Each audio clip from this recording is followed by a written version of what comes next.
Okay, so there's a few things you should probably know about just setting up and getting ready for the job, and one is jacks and jack stands. Where you're going to want to jack it up is at the cross member arm of the car.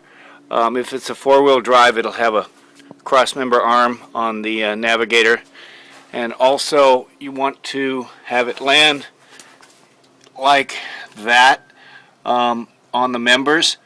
It looks kind of precarious, but that's the best place for the jack stands to be.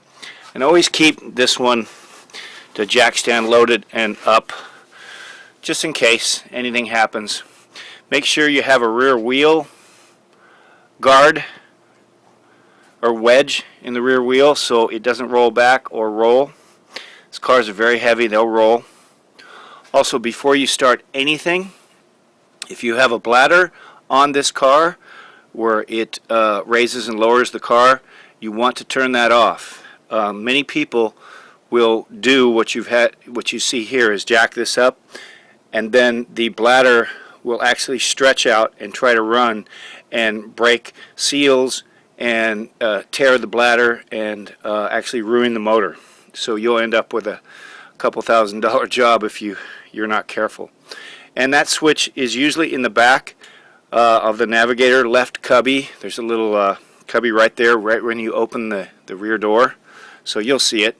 If not, ask for it. But I think that's about it in the prep.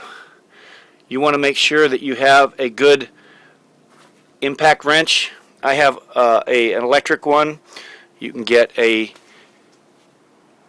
air impact wrench. That'll work just great. But just make sure you have all those things in place so you're not actually hunting around for what you need. And that's pretty much it. You're going to make sure that reservoir is always full. Keep track on that reservoir as you're working. I tend to, when I'm doing the brakes, like the old school.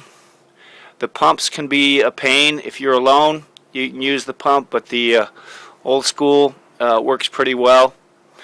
And basically, you're just hooking it up to the nipple on the caliper, and get yourself a jar or a bottle or something like that. You can see I've got a jar there with a hole in it, and I'm going to take that and put that up here onto the nipple, and then you're going to pump the brakes. Have somebody in the car pump the brakes a bunch of times, and then open it up, and then go down to the ground and then turn it off. And then do that 2 or 3 times until your liquid is clear coming out. That's pretty much it for the bleeding. Make sure you bleed closest to the master cylinder. And the master cylinder is where the reservoir is, so you can't get that wrong. Start with the fronts, go to the backs.